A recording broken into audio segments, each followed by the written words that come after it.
자, 학개서입니다. 학개서는 보통 우리 한국 교회 어떻게 보면 목회자 분들께서 가장 좋아하는 성경을 여러분 골라라고 하면 학개하고 말라기 이 두 권의 책이 아닐까라고 이렇게 제가 생각을 좀 해볼 수 있을 것 같습니다. 왜냐하면 학개서는 성전 건축, 교회 건축을 뭐 할 때 이 학개서를 좀 강조할 때 부분이 많거든요. 그리고 말라기는 11조를 강조하는 책이기 때문에 이 두 개 책이 한국 교회에서 조금 좋아하시는 그런 책이 아닐까. 그런데 여러분 오늘 다룰 이 학개서는요, 오늘날 이 현대의 교회 건축과 연결해서 그대로 해석하기에는 조금 좀 문제가 있습니다. 그리고 주의해야 될 부분들이 있습니다. 그래서 당시 성전의 의미하고 지금 오늘날 지금 살아가는 이 현대 교회의 건축은요, 다른 영적인 의미와 무게를 가지고 있습니다. 뭐 예를 들어서 룻기 같은 경우에 룻기를 뭐 시어머니와 며느리 간의 그 고부 간의 갈등으로 그 해석하는 부분으로 여러분들 해석하거나 생각할 경우에는요, 문제가 있습니다. 예. 이와 마찬가지로 학개도 교회 건축 헌금을 뭐 독려하는 것으로 해석하면요, 상당히 문제가 있는 책이 될 수 있습니다. 과연 이 학개서에서 말하고자 하는 이 성전은 무엇을 말하고자 하는 것인가? 그리고 학개서에서 하나님이 말씀하는 것이 무엇인지를 오늘 한번 나누어 보도록 그렇게 하겠습니다. 자, 첫 번째는 저자입니다. 저자. 이 학개 저자는 학개인데요. 이름은 뜻은 그 절기 축제일이라는 이 뜻입니다. 아마도 이스라엘의 절기나 그 축제일에서 아마 이 학개가 태어날 가능성이 많았을 겁니다. 비유를 하자면 수련회, 우리가 막 여름 수련회 하고 있는 기간 중에 애가 태어났다. 그래서 여보 얘 이름을 어떻게 지을까요? 수련회, 여름 수련회 중에 태어났구나 하면서 수련이로 이름을 짓는 경우, 이런 거 비슷하다고 비유를 들 수 있겠습니다. 그래서 김수련 뭐 이렇게 이름을 짓는다고 보는 게 여러분 이해하시면 좋을 것 같습니다. 그래서 이 축제일에는 성전 완성이 되었기 때문에 이제 축하하는 축제일에 그런 부분들의 의미도 또 이름의 뜻이 있는 것이죠. 자, 학개의 나이는 80세에서 100세 정도로 예상이 됩니다. 왜냐하면요, 지금 여러분들 이 학개에서 2장 3절에 보시면 같이 한번 읽어볼까요? 2장 4절 말씀. 자, 너희 가운데에 남아있는 자 중에서 이 성전의 이전 영광을 본 자가 누구냐? 이제 이것이 너희에게 어떻게 보이느냐? 이것이 너희 눈에 보잘것없지 아니하냐라고 이렇게 나와 있습니다. 이 말씀을 근거로 이 저자 학개는요, 이 성전 파괴 이전에인 그 솔로몬 성전을 어렸을 때 보았을 것으로 이 추측이 됩니다. 그래서 솔로몬 성전이 파괴되고 70년이 지나서 기원했으니까요, 대략 80에서 아마 100세 정도로 추측이 가능합니다. 왜냐하면 20세에 만약에 이걸 봤다, 그럼 지금 나이가 한 90 정도가 될 거로 예상이 되고요.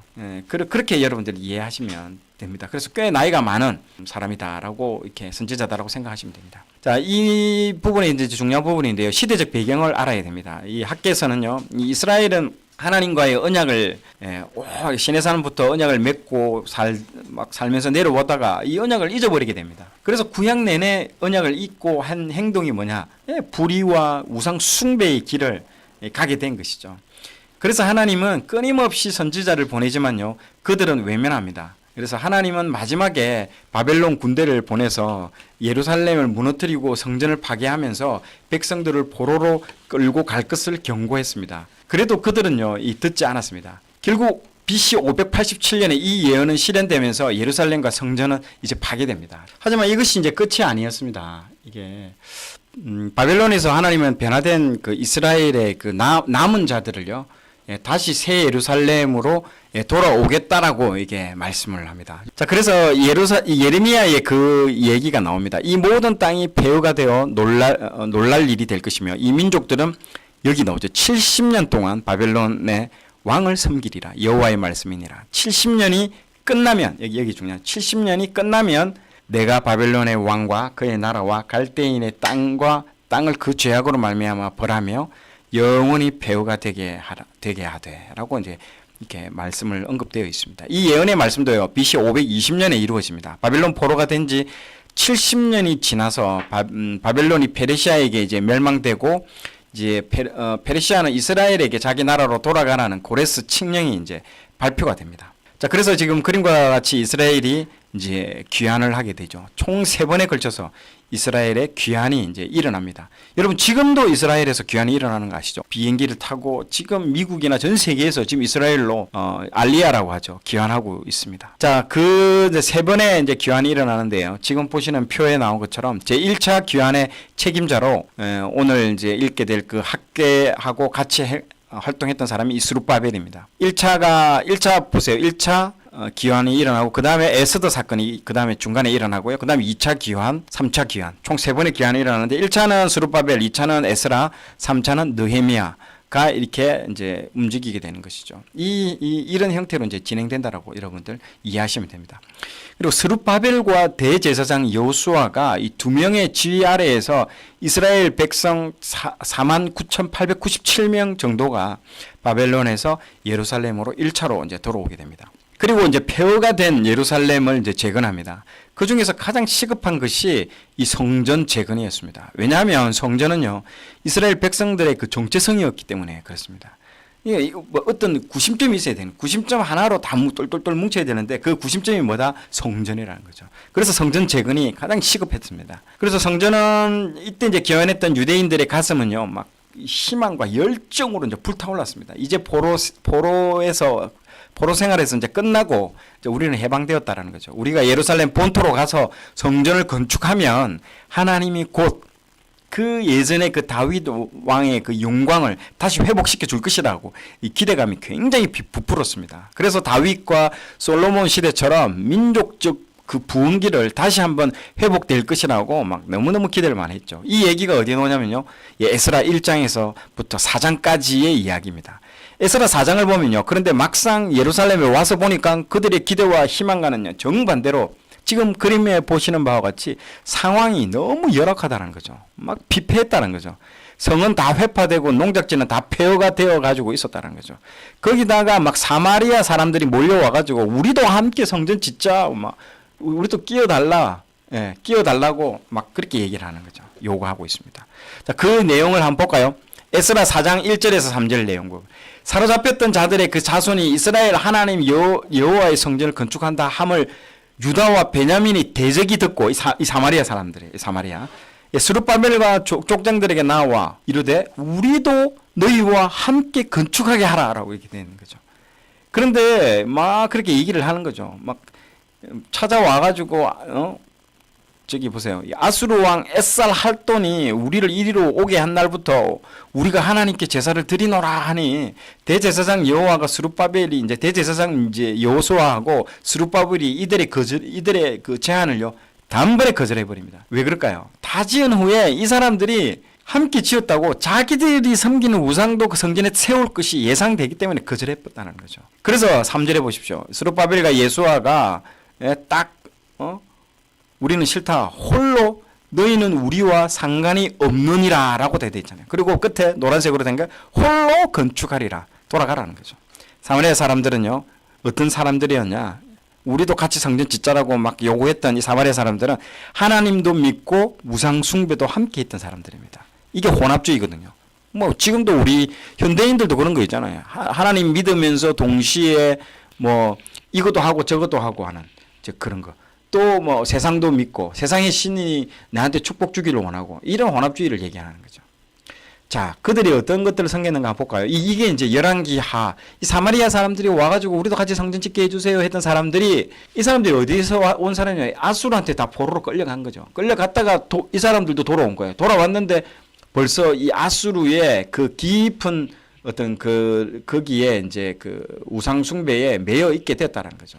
자, 그래서 이런 내용들이 열왕기하 17장 23절에서 27절에 33절에 나오는데 특히 33절에 보면요. 여호와도 섬기고 나오죠. 33절에 여호와도 섬기고 근민족의 우상도 섬겼다라는 내용이 여기에 나오고 있습니다. 하나님이 싫어하는 전형적인 혼합주의입니다.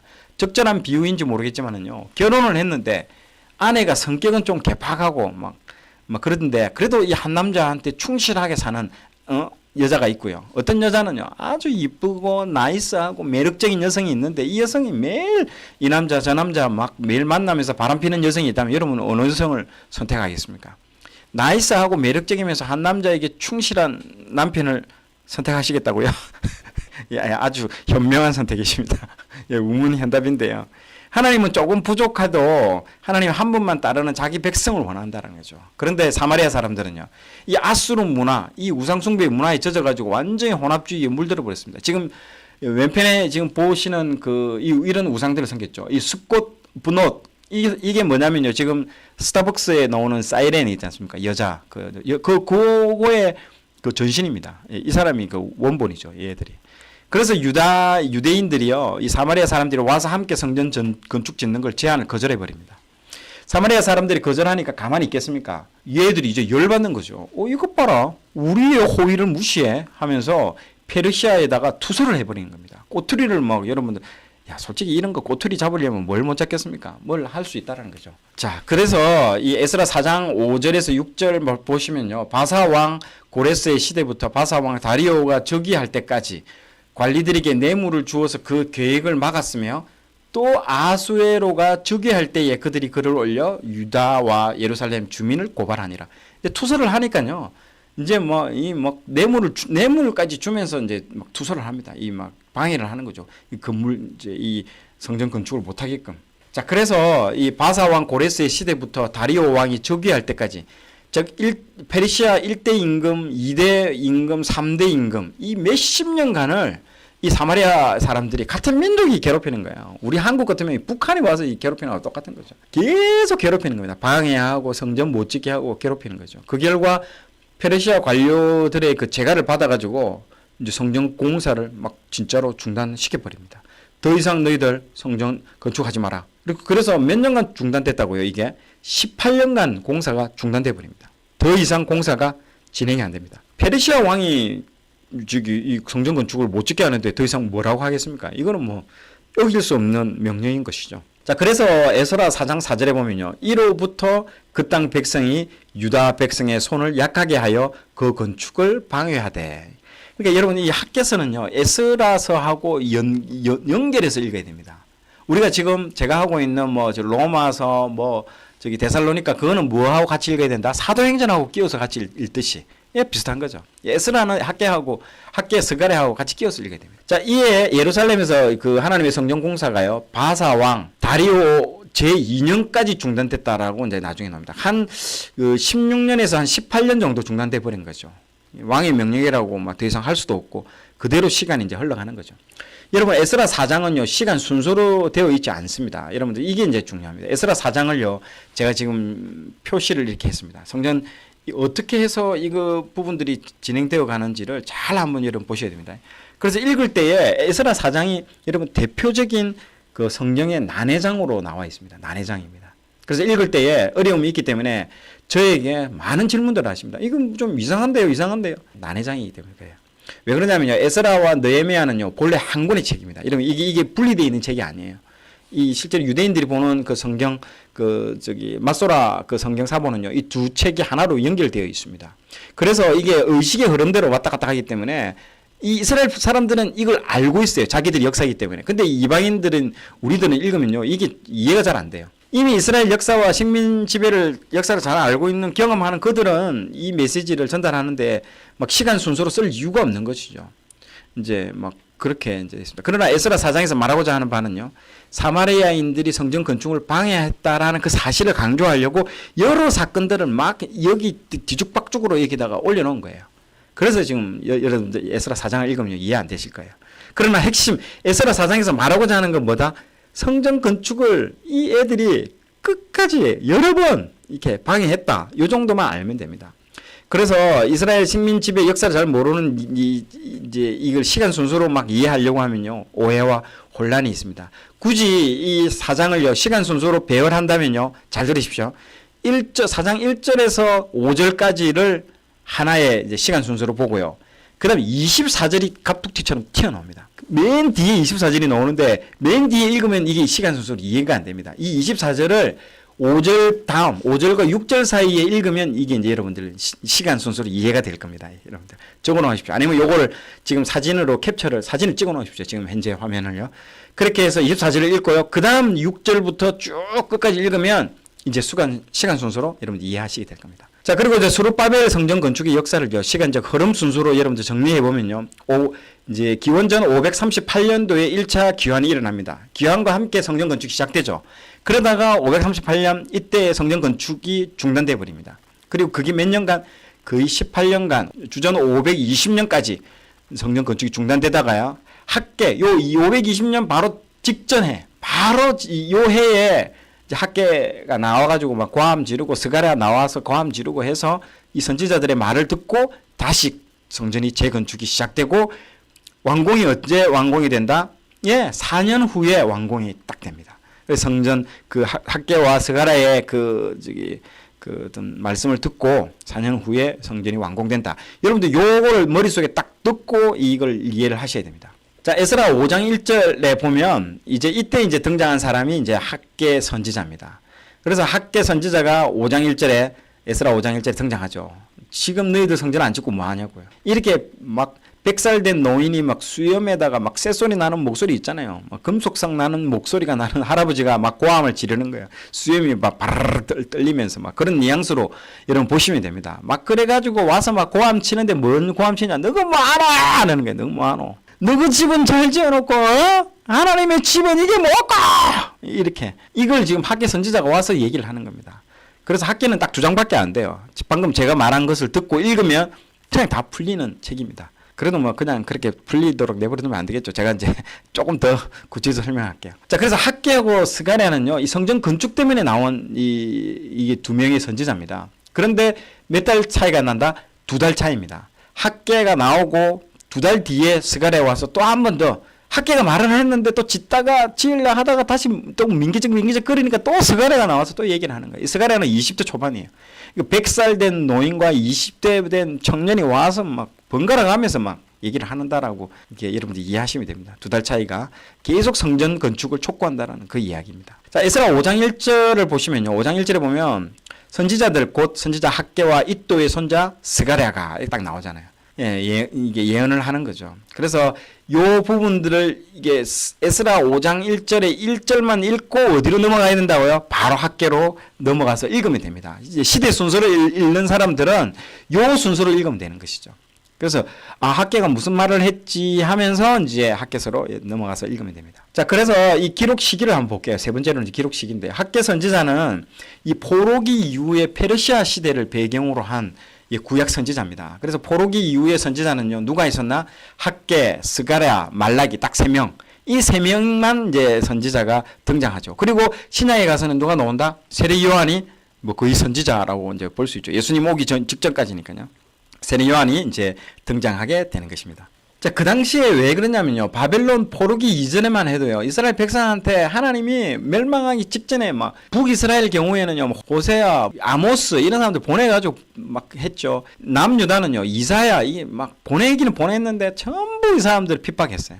그리고 결국에는 이제 그림처럼 막 톱으로 썰려 죽은 사람이 이사야입니다. 얼마나 많은 막 스바냐도 보내고 막 거의 다 죽었습니다. 순교되고 에스겔도 막 극심한 박해를 받게 됐죠. 그만큼 말을 안 들었습니다. 그런데 이 바벨론 포로를 경험한 사람들이 이제 정신을 차린 거죠. 이제 선지자 말 안 들었다가는요. 자기들이 선지자 말 안 들어가지고 어떻게 됐다? 포로로 끌려가가지고 나라 자체가 쫄딱 망했다는 걸 경험한 이후로는 다녀온 이후에 그래서 포로로 다녀온 이후에 이 선지자의 말에 적극적으로 순종합니다. 그래서 포로기 이후에 등장한 첫 번째 선지자가 누구라고요? 바로 학계라는 거죠, 학계. 그러니까 학계가 말하니까 이제 뭐 겁을 먹고 이제 순종을 하는 거죠. 그래서 학계와 스가랴 동시대 인물이라고 아까 얘기했으니까 넘어가도록 할게요. 예, 페르시아 세 번째 왕 다리오 1세 때에 서로 힘을 합쳐가지고 이 예루살렘 성전을 건축하는 일에 이 두 사람이 동료를 하게 되는 것입니다. 자, 다리오 1세는요, BC 490년 마라톤 평원에서 아테네군과 싸워가지고 군사적 숫자의 우위에도 있었음에도 불구하고 아테네가 이 전략에 있어서는 아주 머리가 스마트한 사람들이에요. 그래서 거의 10분의 1, 엄청난 숫자, 100분의 1도 안 되는 그 숫자 가지고 싸워가지고 그냥 이 아테네가 이겨버립니다. 페르시아. 그래서 다리오 1세가 완전히 대패를 하는 일이 일어나게 되는 것이죠. 그래서 이 왕을 이어가지고 누가 나왔다? 아에수에로. 그러니까 이 다리오 왕을 이어서 지금 그림에 보는 것 같이 아에수에로 왕이 나오죠. 이 사람이 이제 누굽니까? 에스더 남편으로 잘 알려져 있는 사람입니다. 자, 이게 지금 이 시대적 배경입니다, 여러분들. 그래서 기록 시기를 여러분들 좀 보시면서 여러분들 이해하시면 됩니다. 그래서 학계는 1장 1절에 보면 다리오 왕 2년 여섯째 달이라고 구체적으로 되어 있습니다. 이게 이 책이 아주 명확합니다. 기록한 시기 연대가요. 구약에서 가장 연대가 정확한 책이 이 학계입니다. 왜냐? 앞에 나오잖아요. 다리오 왕 2년 여섯째 달이라고. 이거는 빼박이죠. 빼도 박도 못하게 정확하게 명시되어 있습니다. 대략 이 학계 선지자는요, 대략 4개월에 걸쳐 가지고 여호와께서 주신 4번의 메시지를 이제 기록을 합니다. 4번의 이제 그 메시지를요, 4개월에 걸쳐서.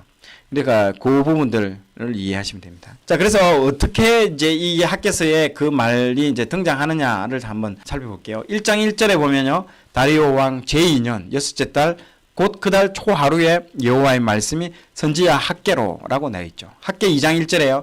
일곱째 달 곧 그 달 21일에 여호와의 말씀이 선지자 학계에 임하니라 이르시되. 이게 이제 두 번째 설교. 2장 10절에 보면요, 또 한 번 세 번째 설교가 시작되죠. 다리오 왕 제2년 아홉째 달 24일에 여호와의 말씀이 선지자 학계에게 임하니라. 요게 이제 세 번째 설교고요. 마지막 네 번째 설교. 학계 2장 20절에요. 그 달 24일에 여호와의 말씀이 다시 학계에게 임하니라 이르시되. BC 520년입니다. 이때가요. 그 당시 스룹바벨이 유다 총독이었기 때문에 이 여호수아가 대제사장이었던 이때입니다. 그래서 요 부분들이 이제 쭉쭉쭉 이어진다라고 보시면 됩니다. 그래서 성전 재건의 임무를요, 학계는요, 다른 선지자하고 좀 다릅니다. 왜냐? 다른 선지자들은요, 너희들 이러면 망한다, 너희들이 죄가 이거다라고 지적해주고 싹 도망가면 되는 겁니다. 다른 선지자들이 이전에 호세아, 아모스 이런 사람들 그런 사람들인데, 학계는요, 이 다른 사람들은 말만 전하고 싹 도망가면 되는데 이 학계는 눈에 보이는 성과를 내야 되는 거죠. 무슨 성과? 성전 재건을 해야 된다는 거죠. 그래서 이 뭐 끝까지 이 네 번의 설교를 하는 이유가 안 하니까 또 얘기하고 또 하고 또 하고 계속 얘기하는 거예요. 왜?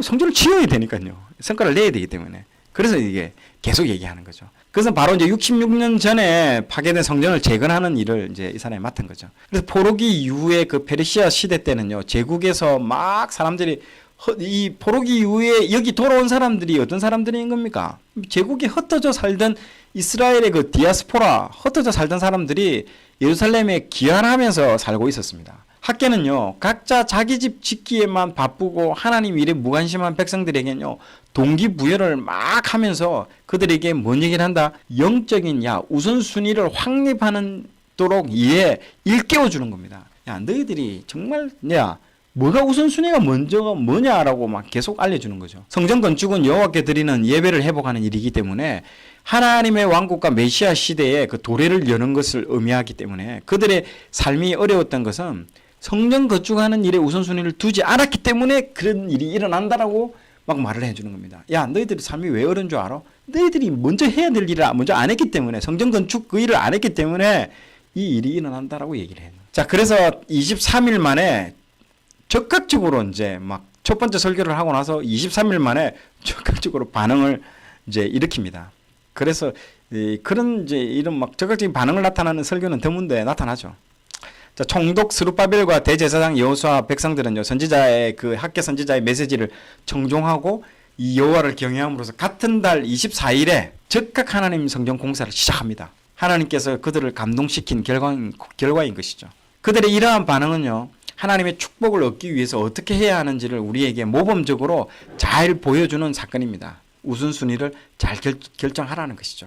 자, 그런데 여러분들, 학계의 메시지를요, 현대에 있는, 지금 현대 우리 이 시대를 살아가는 이때의 교회 건축에 대한 동기부여를 하기 위해서 그대로 여러분 대입하는 것은요, 주의해야 됩니다. 당시의 성전의 의미하고 현대 오늘날 시대의 교회 건축은요, 전혀 다른 영적인 의미와 무게를 가지고 있기 때문에 그렇습니다. 여기서 성전 건축은요, 이스라엘 백성의 정체성 찾기에 더 큰 의미를 가지고 있기 때문에 그렇습니다. 학계는요, 4번에 걸친 그 메시지를 통해서 성전 건축을 촉구하면서 축복의 약속을, 그리고 다윗 왕국의 회복, 메시아에 대한 기대를요, 계속 예언을 하고 있습니다.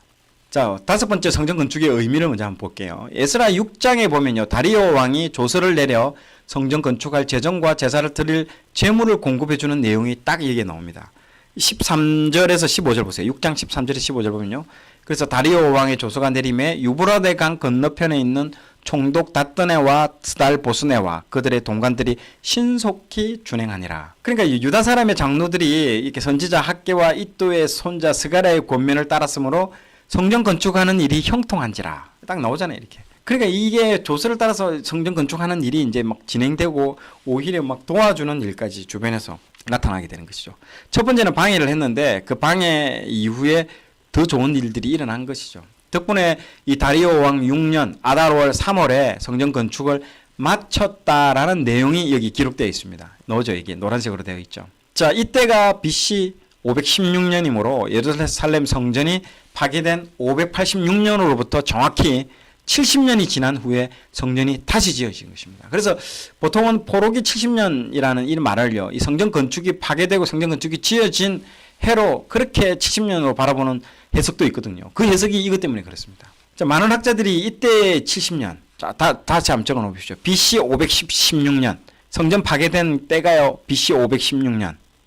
그리고 성전 다 지어진 때가, 그 70년이 지난 그때를 여러분들 보시면 이제 여러분들 정확하게 70년이라고 이해를 하시면 됩니다. 자, 이 성전이 바로 지금 그 스룹바벨 리더십 하에서 완공되었다고 알려진 스룹바벨 성전입니다. 조금 저기 솔로몬 성전에 비해서는 미약하고 작죠. 자, 여섯 번째 학개서의 구조입니다. 이 책은요, 학개 선지자가 예루살렘 사람들에게 4개월에 걸쳐서 4번 전한 말씀을 4부분으로 나눠서 요약하고 있습니다. 아까 제가 말했죠. 4개월 동안 4번의 설교를 했다는 거죠. 첫 번째 설교가 질책입니다. 첫 번째는 질책. 1장 1절에서 15절, 2장 1절부터 19절까지가 질책을 하면 안 되니까 또 격려.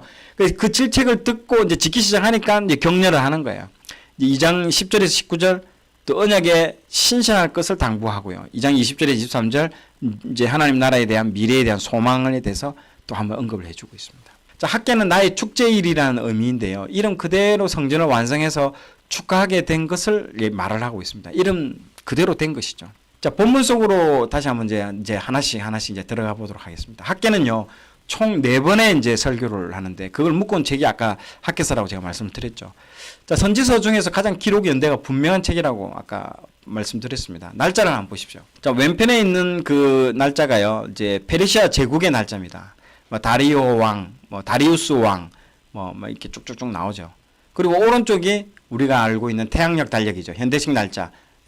BC 520년에서 이 520년 이건 다 BC입니다. BC라고 안 적어주는데요. 이건 BC라고 여러분 이해하시면 됩니다. 자, 그래서 그 표 말고도 또 하나 여러분들 보셔야 되는 게 지금 이 유대인들 이게 유대력입니다. 유대인들이 보는 달력에서 위에 보면요 절기가 나오죠. 이 절기 따라서 이제 이게 한 해가 이제 되죠. 우리 치면 설날, 추석 이런 것처럼 여기 절기가 언제다? 지금 학개가 나와서 학개가 막 이게 나와서 설교하고 막 질책하는 이 시기가 언제다? 농번기 때입니다. 농사를 한참 짓고 77절 끝나고 나팔절이 있는 그 사이에 농사를 막 한참 열심히 짓고 있는 농번기, 제일 바쁜 때라는 거죠. 근데 제일 바쁜 때 막 자기 일도 바쁘고 막 농사 지고 해야 되는데 갑자기 성전 지거나 하니까요 좀 힘들 수도 있는 거죠. 그렇게 여러분들 이해를 하셔야 됩니다. 유대력으로 6월입니다. 6월. 추수를 앞두고 있는 농사를 한참 지을 때. 자, 1장 한부터 쫙 설명을 하고 이제 1장을 한번 읽도록 그렇게 하겠습니다. 1장은 처음부터 바로 책망과 질책이 바로 나와버립니다. 학개서가. 너가 뭐 하나 아까 얘기한 것처럼. 이 책망과 질책을 받는 이 사람들이 누구냐라는 거죠. 잘 보셔야 됩니다. 이 사람들이 여러분들 저거 일을 하고 나쁜 사람들이 아니고 이 사람들이 누구냐? 페르시아에서 자리 잡고 편안하게 살 수 있는 사람들이 자기의 모든 기득권들을 다 내려놓고 아무것도 없는 이 이스라엘로 돌아온 사람들이에요. 자기 민족과 하나님을 위해서 자원해서 온 사람들입니다. 이 사람들은 이스라엘 공동체에서 뜻이 있고 열정이 있는 사람들입니다. 잃어버린 터전과 성전을 재건하겠다고 돌아온 사람들인 거죠. 이 사람들도 안 하고 싶어서 안 한 것이 아니라 페르시아 왕이 성전 중단 너 하지 말아라고 건축 중단 명령을 내렸기 때문에 어쩔 수 없이 중단되었다라는 것이죠. 그런데 갑자기 와서 고함 지르는 거죠. 여러분, 성전이 이게 건축이 중단되면 어떤 일이 일어날까요? 우리도 주변에 가다가 지금 이 그림과 같이 건설 공사가 중단된 데 한번 가보십시오. 막 개들이 와가지고 막 이 배설물을 막 내놓고 고등학생 애들 여기 와가지고 뭐 담배 피고 못된 짓 하고 막 뭐 이런 막 일들을 하잖아요. 이런 짓에서 와서 거기서 막 이런 데서 완전히 나중에 어떻게 될까요? 처음에는 조금 파괴된 게 나중에 완전 쑥대밭이 돼버립니다. 깨진 유리창의 법칙 아시죠? 그래서 뭐 어떤 자동차의 유리창 하나 조금만 깨졌는데 나중에 자동차 자체가 완전 다 망가져 버리는. 완전 파괴돼 버립니다. 쓰레기 더미가 되는 거죠. 처음에 막 공사를 중단했을 처음에는요. 그거 사람들이 지나가다가 중단된 그 저기 성전 현장 중단된 성전 현장을 지나갈 때는 가슴이 찔리죠. 처음 한두 달은 찔리는데요. 1년, 2년 지나면 어떡할까요? 뭐 그러려니 하면서 당연히 받아들입니다. 예, 그런 상황이 돼버립니다. 사람이니까 그래요. 그러니까 학계가 엄청 뭐라 하는 것이죠. 첫 설교가 그겁니다. 책망이라는 거죠. 그래서 처음부터 끝까지 1장은요. 책망과 질책만 나옵니다. 1장은요. 전부 다 그렇습니다. 건축 중단에 대한 책망하고 너 다시 지어라. 재건 명령을 내리는 것이죠. 1장 4절에 보십시오. 이 성전이 황폐하였거늘 너희가 이때에 판백한 집에 건축하는 것이 옳으냐라고 하는죠. 이 판백한 집이 뭘 말하는 줄 아십니까? 호화주택을 말하고 있습니다. 호화주택. 자, 그래서 현대인의 성경에는 이렇게 번역하고 있죠. 하나님의 성전은 황폐한 채로 있는데 너희들은 호화주택에 살고 있느냐라고 이렇게 뭐라 하고 있습니다. 이렇게 질책을 하고 있는 것이죠. 자, 1장 5절에 보십시오. 너희는 너의 행위를 살필지니라. 한마디로 회개해라는 말씀입니다. 그 밑에 읽어보십시오. 뭐라고 되어 있습니까? 1장 6절에 너희가 많이 뿌릴지라도 수확이 적으며 먹을지라도 배부르지 못하고 마실지라도 흡족하지 못하며 입어도 따뜻하지 못하며 일꾼이 싹을 받아도 그것을 구멍 뚫어진 전대에 넣음이 되느니라 라고 되어 있습니다. 너희가 열심히 농사 짓고 씨도 많이 뿌려봐. 구멍 뚫린 지갑처럼 돈이 모이지 않게 될 거야. 수확이 적으며 먹을지라도 배부르지 못해.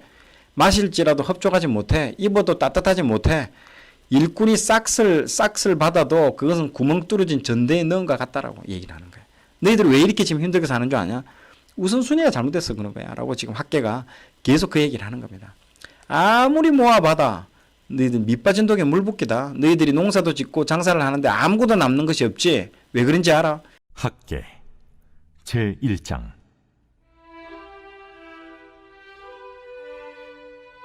다리우 왕 제2년 6째 달 곧 그 달 초하루에 여호와의 말씀이 선지자 학계로 말미암아 스알디엘의 아들 유다 총독 수룹바벨과 요사닥의 아들 대제사장 여호수아에게 임하니라. 만군의 여호와가 이같이 말하여 이르노라. 이 백성이 말하기를 여호와의 전을 건축할 시기가 이르지 아니하였다 하느니라. 여호와의 말씀이 선지자 학계에게 임하여 이르시되 이 성전이 황폐하였거늘 너희가 이때 판벽한 집에 거주하는 것이 옳으냐? 그러므로 이제 만군의 여호와가 이같이 말하노니 너희는 너희의 행위를 살필지니라. 너희가 많이 뿌릴지라도 수확이 적으며 먹을지라도 배부르지 못하며 마실지라도 흡족하지 못하며 입어도 따뜻하지 못하며 일꾼이 삭슬 받아도 그것을 구멍 뚫어진 전대에 넣음이 되느니라. 만군의 여호와가 말하노니 너희는 자기의 행위를 살필지니라. 너희는 산에 올라가서 나무를 가져다가 성전을 건축하라. 그리하면 내가 그것으로 말미암아 기뻐하고 또 영광을 얻으리라. 여호와가 말하였느니라. 너희가 많은 것을 바랐으나 도리어 적었고 너희가 그것을 집으로 가져갔으나 내가 불어버렸느니라. 나 만군의 여호와가 말하노라. 이것이 무슨 까닭이냐? 내 집은 황폐하였으되 너희는 각각 자기 집을 짓기 위하여 빨랐음이라.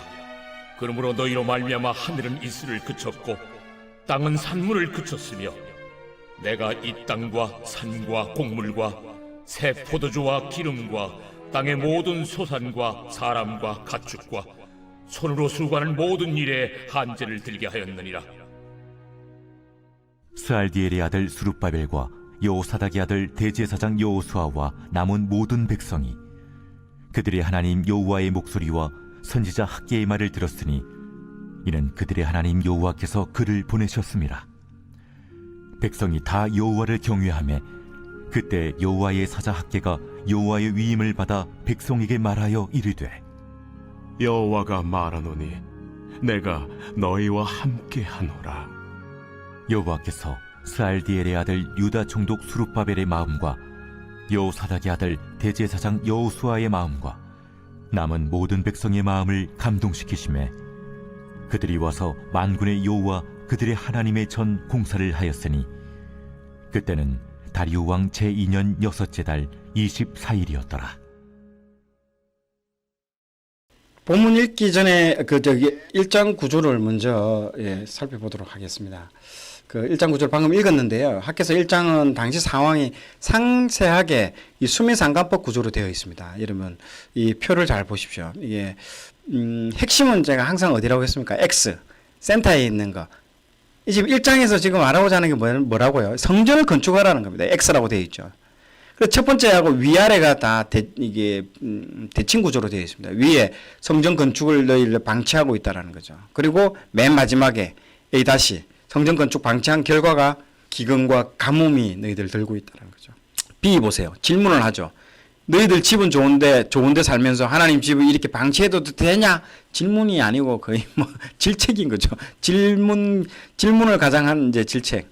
그리고 B 다시도 질문을 하죠. 너희들 왜 이렇게 씨를 뿌려도 거두지 못하고 거두려 해도 얻지 못하는 줄 아냐? 여기 질문.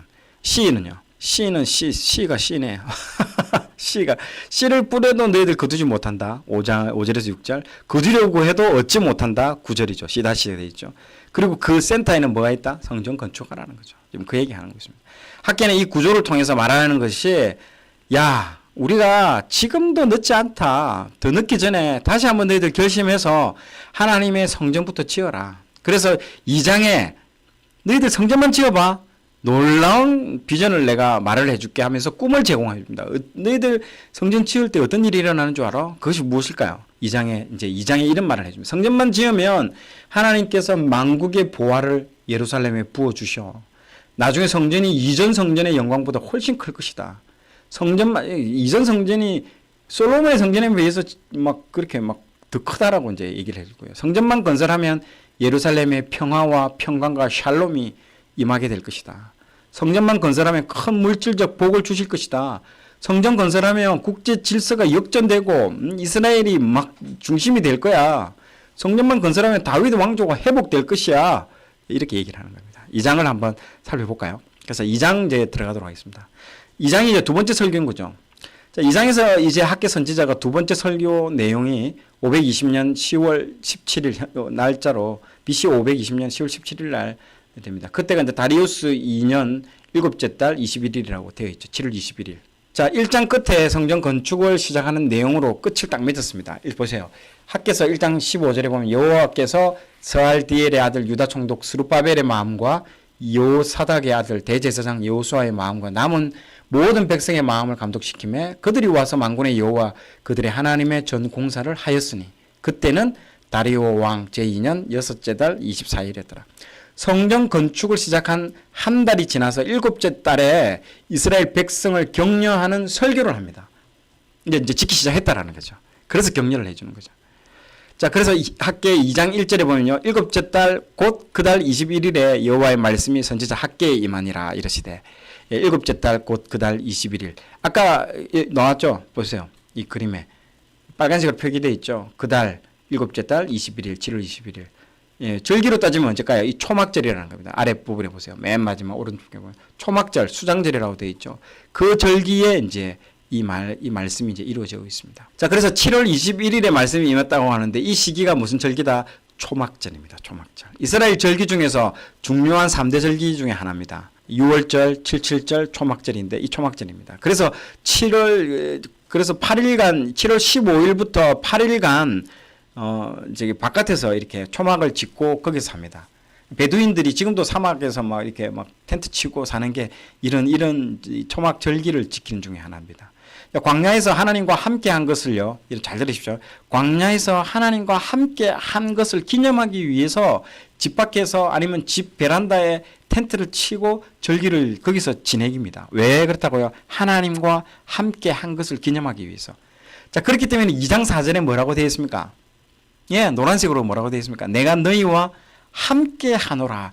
학개서 2장 4절에 이렇게 나와 있지 않습니까? 그러나 여호와가 이르노라 스룹바벨아 스스로 굳세게 할지어다. 여호사닥의 아들 대제사장 여호수아야 스스로 굳세게 할지어다. 여호와의 말이니라.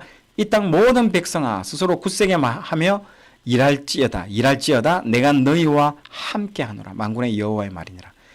딱 학개서가요. 이 절기에 맞는 말씀을 전하고 있는 것입니다. 지금 내가 너희와 함께 한다는 메시지를 전하고 있습니다. 여러분 성막과 성전의 본질은요.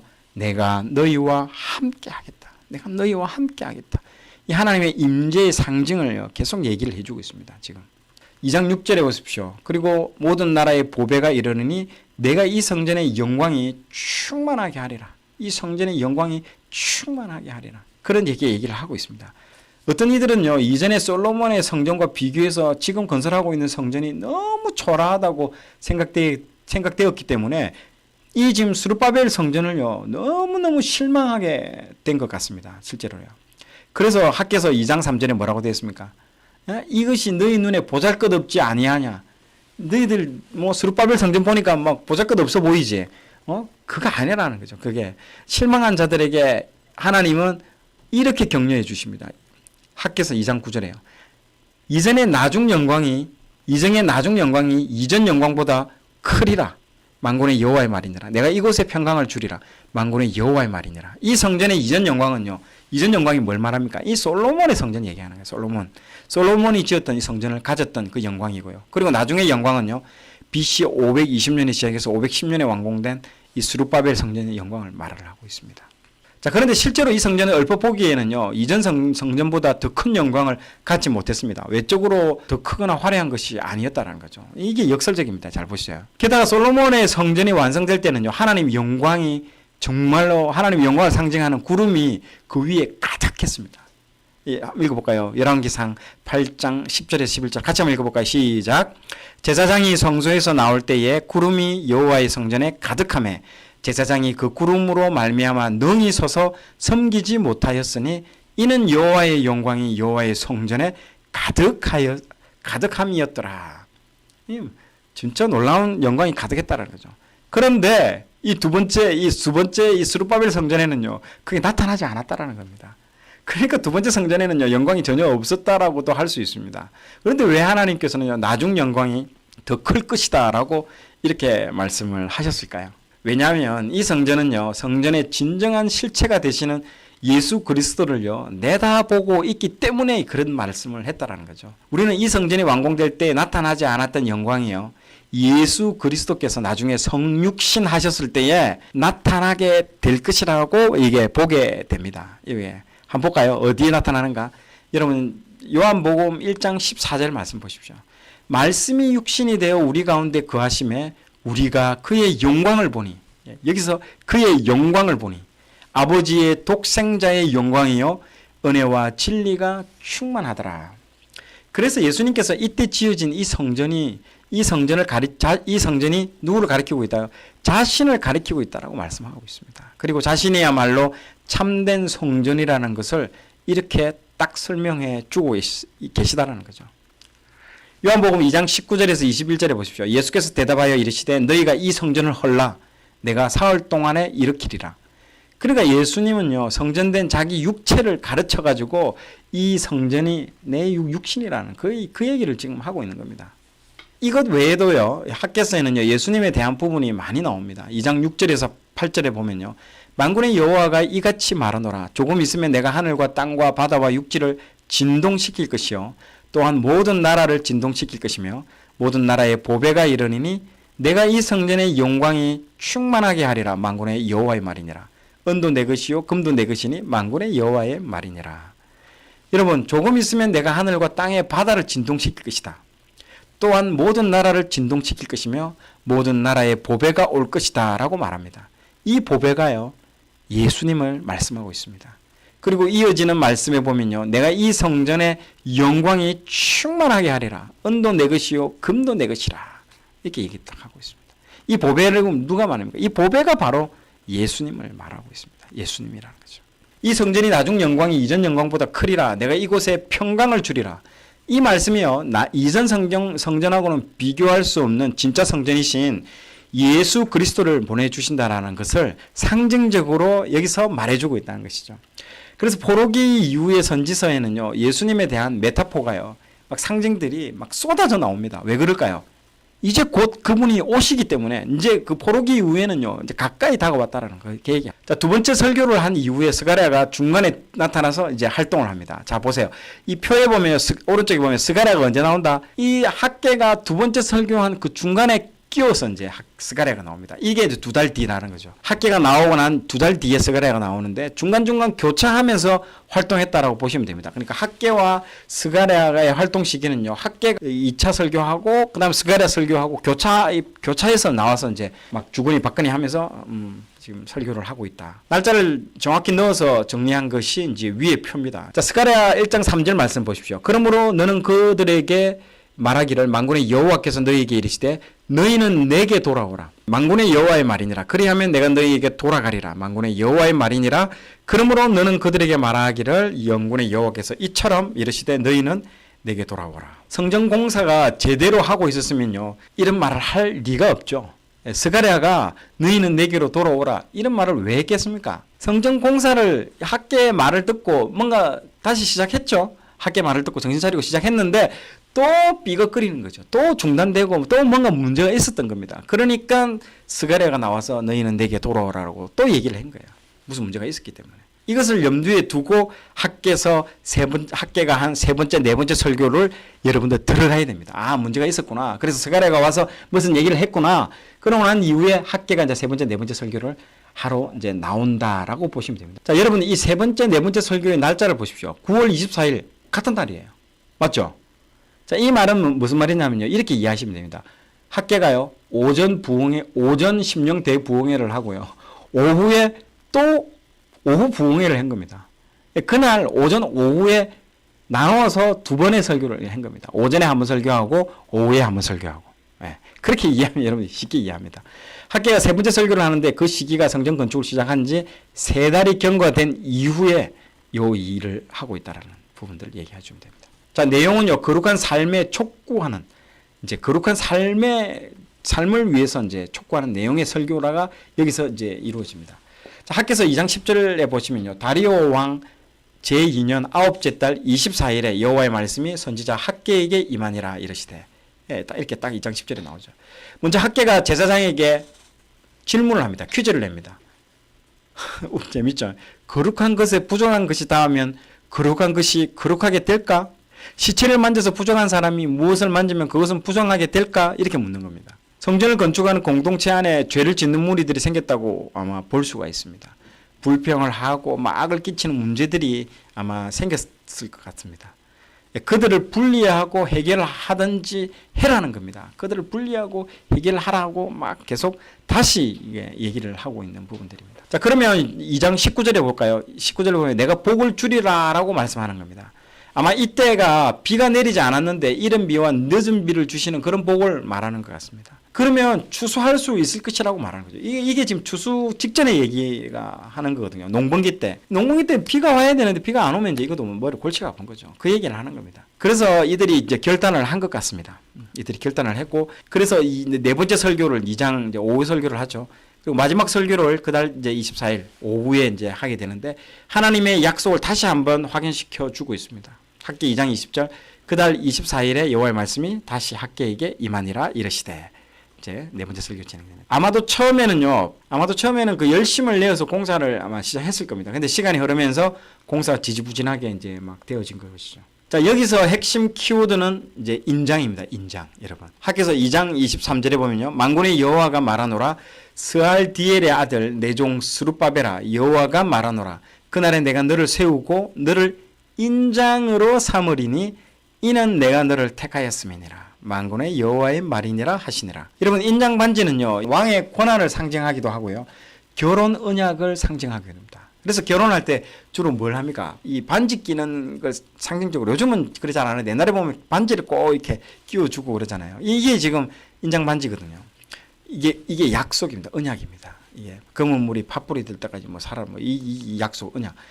왕의 권한은 요셉에게 애굽의 바로가 인장 반지를 줄 때의 왕의 권한이 있었다는 거죠.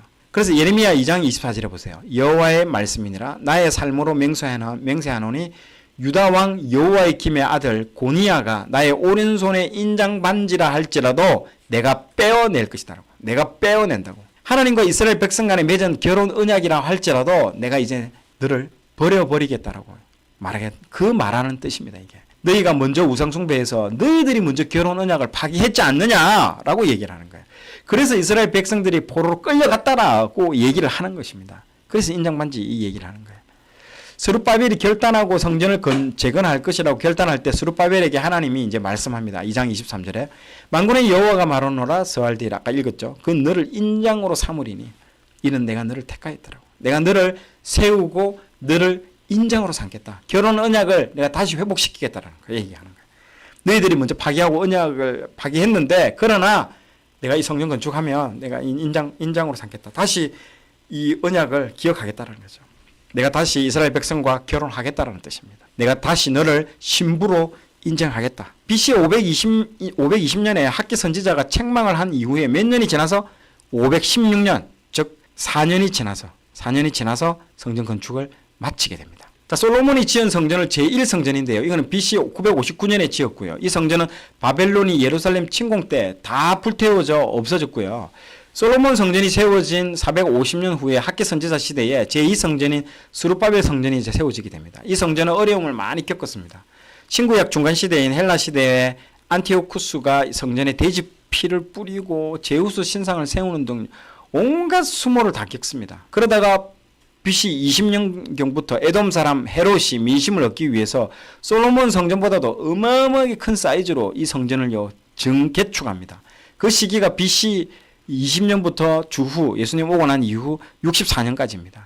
예수님이 활동하고 성전에 예수님이 공생의 기간 동안 활동을 하시잖아요. 그리고 어디에 성전에 들어갔다라고 얘기하는 부분이 나오거든요. 이 성전이 무슨 성전이다? 이 마지막에 여러분 보고 있는 이 헤롯 성전입니다. 이게. 이 성전은 완공된 지 6년이 지난 AD 70년에 로마 장군 티투스에 의해서 완전히 파괴되어 버립니다. 그래서 나중에 남은 거는요. 이 통곡의 벽, 이 기역자 형태로 되어 있는 이 통곡의 벽만 남고요.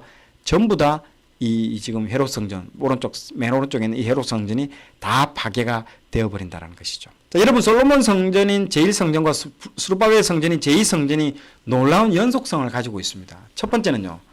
이 솔로몬 성전과 스룹바벨 성전은요. 똑같은 그 터 위에 그 지역이 다르지 않습니다. 똑같은 그 지역에서 그 터 위에 세워졌다는 거고요. 두 번째는요. 시돈과 두로 사람이 똑같이 솔로몬 성전과 스룹바벨 성전에 참여했습니다. 그리고 재미있죠. 백향목이 재료로 사용됐다고.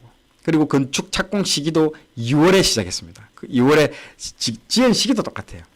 크기도 같아요. 길이가 60규빗, 너비가 20규빗, 높이가 30규빗 똑같습니다. 건축 방식도요. 돌 3개를 낳고 그 가운데 나무 1개를 잇대는 방식으로. 그러니까 돌 3개를 낳고 나무 1개 낳고 나무를 낳아가지고 이렇게 계속 올려놓는 방식으로. 기명입니다. 기명. 성전에 바치는 그릇도 같습니다. 빼앗겼던 그 옛날에 바벨론에 싹 다 들고 와버렸거든요. 그걸 고레스가요. 그 기명 그릇까지도 다 돌려줍니다. 나중에 그 그릇에 또 가지고 그릇을 또 다 똑같이 했습니다. 그리고 초막절과도 관련이 있고요. 둘 다 초막절에 이제 다 완공이 되는 부분들도 같습니다. 제 2장 일곱째 달 곧 그 달 21일에 여호와의 말씀이 선지자 학기에게 임하니라. 너는 스알디엘의 아들 유다 총독 스룹바벨과 여호사닥의 아들 대제사장 여호수아와 남은 백성에게 말하여 이르라. 너희 가운데 남아있는 자 중에서 이 성전의 이전 영광을 본 자가 누구냐? 이제 이것이 너희에게 어떻게 보이느냐? 이것이 너희 눈에 보잘것없지 아니하냐? 그러나 여호와가 이르노라. 스룹바벨아 스스로 굳세게 할지어다. 여호사닥의 아들 대제사장 여호수아야 스스로 굳세게 할지어다. 여호와의 말이니라. 이 땅 모든 백성아 스스로 굳세게 하여 일할지어다. 내가 너희와 함께 하노라. 만군의 여호와의 말이니라. 너희가 애굽에서 나올 때 내가 너희와 언약한 말과 나의 영이 계속하여 너희 가운데 머물러 있나니 너희는 두려워하지 말지어다. 만군의 여호와가 이같이 말하노라. 조금 있으면 내가 하늘과 땅과 바다와 육지를 진동시킬 것이요 또한 모든 나라를 진동시킬 것이며 모든 나라의 보배가 이르리니 내가 이 성전의 영광이 충만하게 하리라. 만군의 여호와의 말이니라. 은도 내 것이요 금도 내 것이니라. 만군의 여호와의 말이니라. 이 성전의 나중 영광이 이전 영광보다 크리라. 만군의 여호와의 말이니라. 내가 이곳에 평강을 주리라. 만군의 여호와의 말이니라. 다리우 왕 제2년 아홉째 달 24일에 여호와의 말씀이 선지자 학개에게 임하니라. 만군의 여호와가 말하노니 너는 제사장에게 율법에 대하여 물어 이르기를 사람이 옷자락에 거룩한 고기를 쌓는데 그 옷자락이 만일 떡에나 국에나 포도주에나 기름에나 다른 음식물에 닿았으면 그것이 성물이 되겠느냐 하라. 학개가 물음에 제사장들이 대답하여 이르되 아니니라. 학개가 이르되 시체를 만져서 부정하여진 자가 만일 그것들 가운데 하나를 만지면 그것이 부정하겠느냐. 제사장들이 대답하여 이르되 부정하리라 하더라.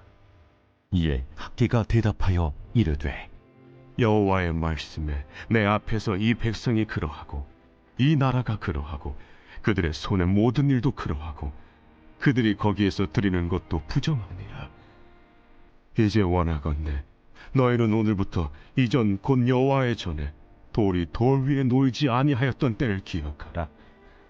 그때에는 20고루 곡식 더미에 이른즉 10고루뿐이었고 포도즙 틀에 50고루를 기르러 이른즉 20고루뿐이었었느니라.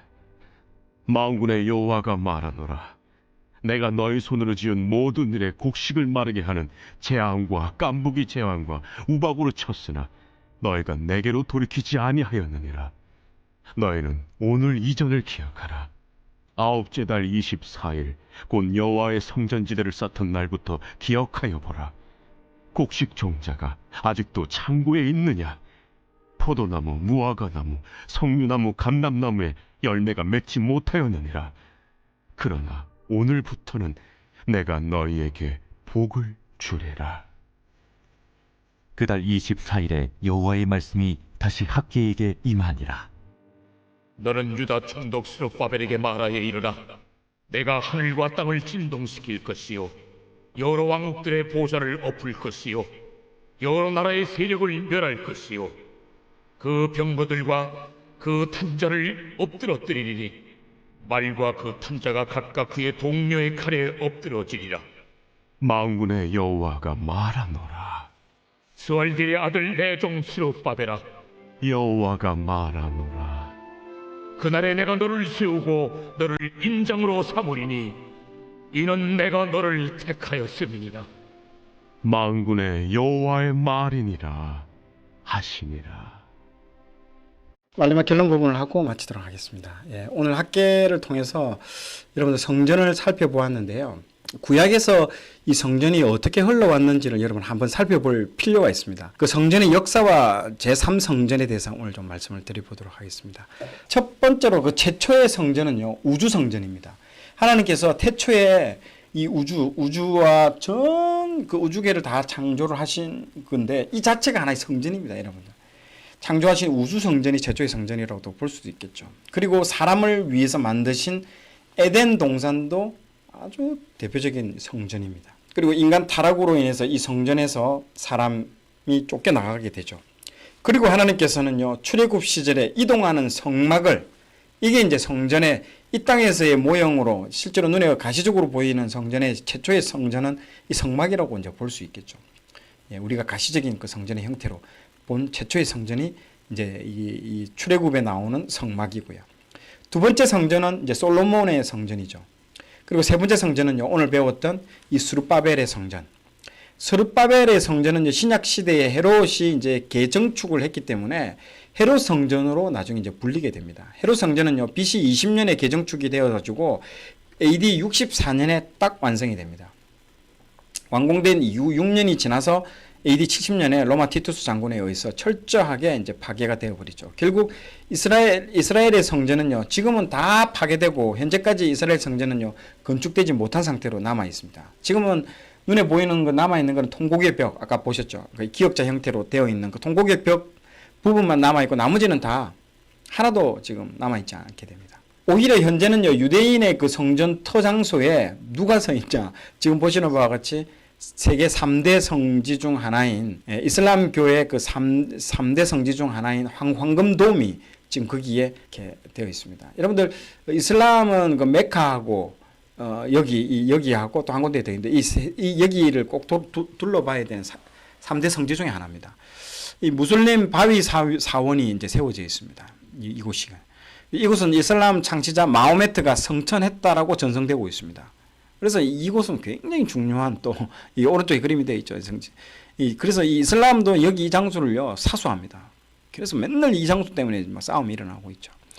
그래서 이 장소는 너무너무 중요하죠. 유대교에서는요 아브라함이 이삭을 바쳤던 모리아산이 여기입니다. 여러분 지금 보고 있는 황금돔이 있는 자리가 여기가 모리아산입니다. 모리아산.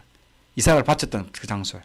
기독교에서는요, 기독교와 가톨릭에서는요, 예수님이 이 바위 위에서 기도했다는 곳이고, 그리고 이슬람에서는 마호메트가 성천한 곳이고, 그래서 모든 종교가 지금 요 황금돔이 있는 이 자리가 성지 중의 성지입니다. 이 문제에 대해서 다룬 영화가 있죠. 바로 제3성전입니다.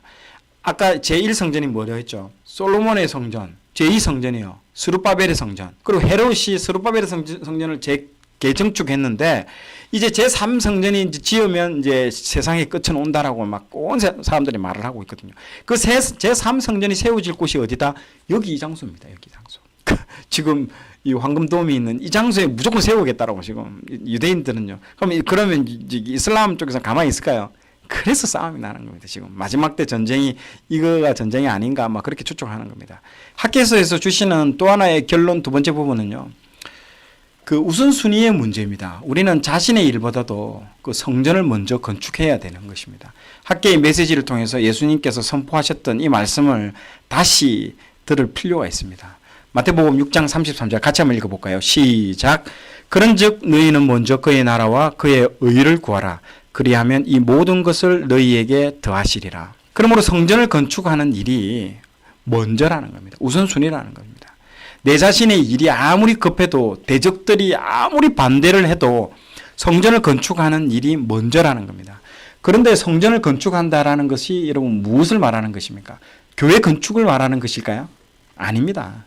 물론 교회 건축도 여러분 필요합니다. 그것은 우리 믿는 성도들이 함께 예배할 공간이 필요하니까 건축하는 것이지 그것이 성전이기 때문에 준비하는 것은 아니라는 겁니다. 오늘날 성전을 건축한다는 그 의미는요. 참 성전이신 예수 그리스도 안에서 우리 또한 성전이 되어서 나 자신이 거룩해지기를 소망하는 것입니다. 그래서 고린도전서 3장 16절 말씀에 보면요. 너희는 너희가 하나님의 성전인 것과 하나님의 성령이 너희 안에 계시는 것을 알지 못하느냐. 누구든지 하나님의 성전을 더럽히면 하나님이 그 사람을 멸하시리라. 하나님의 성전은 거룩하니 너희도 그러하니라 라고 딱 되어 있습니다. 이 고린도전서의 말씀에 이렇게 명시가 되어 있습니다. 그리고 더 나아가서는요. 개인의 몸된 성전을 넘어서 참 성전이신 예수 그리스도 안에서 함께 성전된 우리의 믿음의 공동체를요. 사랑으로 믿음으로 섬기는 것입니다. 이게 지금 어떻게 보면요. 이 개인 공동체를 넘어서 가지고 믿음의 공동체를 섬기는 그 믿음으로 섬기는 것들도 얘기를 하고 있습니다. 그래서 에베소서 2장 21절에 뭐라고 되어 있습니까? 그 성전을 넘어선 말씀이죠. 그의 안에서 건물마다 서로 연결하여 주 안에서 성전이 되어가고 너희도 성령 안에서 하나님이 거하실 처소가 되기 위하여 그리스도 예수 안에서 함께 지어져 가느니라 라고 딱 되어 있습니다. 놀라운 말씀이죠. 이제는요 건물이 아니라 성도와 성도가 연합한 이 공동체가 성전이어서 함께 뭐가 되어간다? 지어져 간다라고 이게 말씀하고 있습니다. 이게 그렇게 우리 자신을 거룩하게 하고 교회 공동체를 섬기며 참된 성전을 힘써 건축하는 그렇게 해라는 겁니다. 그런 여러분이 되시기를 축복드립니다. 그걸 지금 계속 말씀하고 있는 것입니다. 첫 번째가 뭘 얘기를 하냐, 아까 말했듯이 자꾸 교회 건축으로 여러분들 왜 지금 여러분들 코로나가 와가지고 이제 교회 성도 수도 이게 저는 이건 개인적인 의견이지만요. 하나님 이게 이제 성도 수 많고 옛날에 막 그 교회 부흥 80년 90년 그 부흥 그 원하지 않는다라는 거예요. 그렇게 많이 성도들이 많아봐야 뭐 하겠습니까? 그 한 사람 한 사람이 아무런 의미 없이 군중으로 모여가지고 뭐 하고 와가지고 그런 거 의미 없다는 거죠. 한 사람 한 사람이 제자화가 된다. 근데 제자가 된다라는 게 무슨 뜻인 줄 뭔지 아십니까? 진짜 성전이 되어간다라는 그 성전이 제자화라는 말이 성전화라는 말이 똑같은 말이에요. 거기에 이제 하나님은 거기에 관심이 있는 것이지.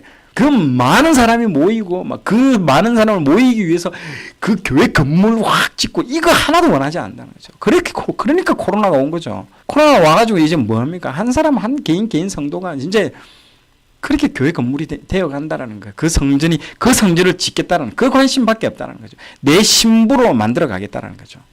완전한 신부로 내면이 예수 그리스도의 보혈의 피로 그 점과 흠이 없는 그 신부로 내가 빚어가겠고 내가 그런 성전을 내 신부를 만들어 가겠다라는 그게 핵심이에요. 그게 핵심이에요, 여러분들. 그걸 아셔야 된다는 거죠.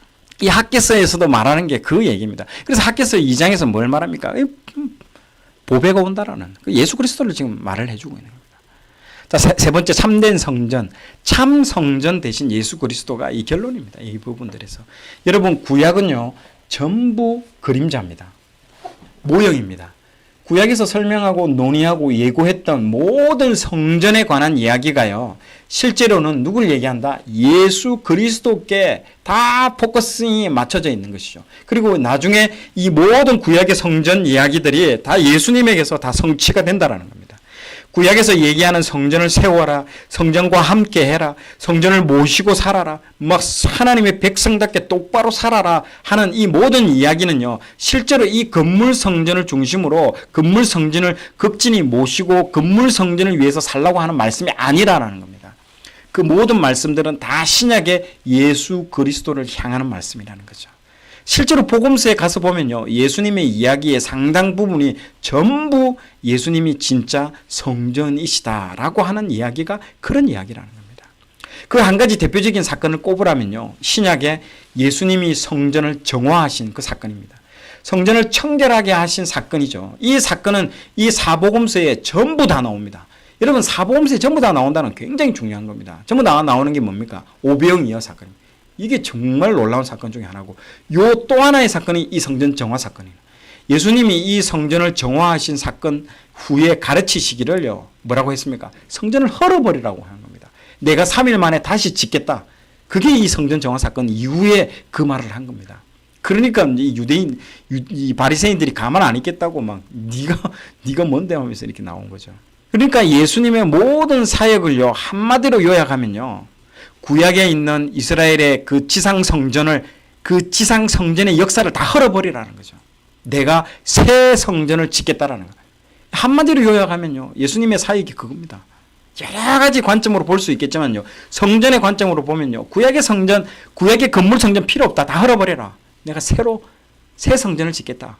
그게 뭡니까? 우리 내면의 성전을 얘기하는 거예요. 내면의 성전. 다시 내가 짓겠다라는 거죠.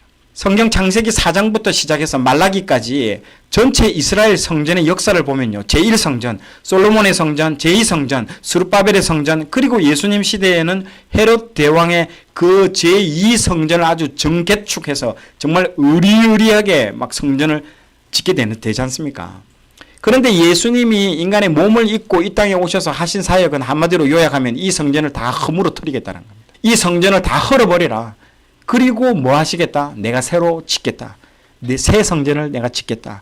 그래서 학개서에서 진동시키겠다는 말을 계속하고 있습니다. 아까 학개서 2장에 계속 뭐라고 말하고 있습니까? 내가 와서 진동시키겠다. 전 세계를 내가 진동시키겠다.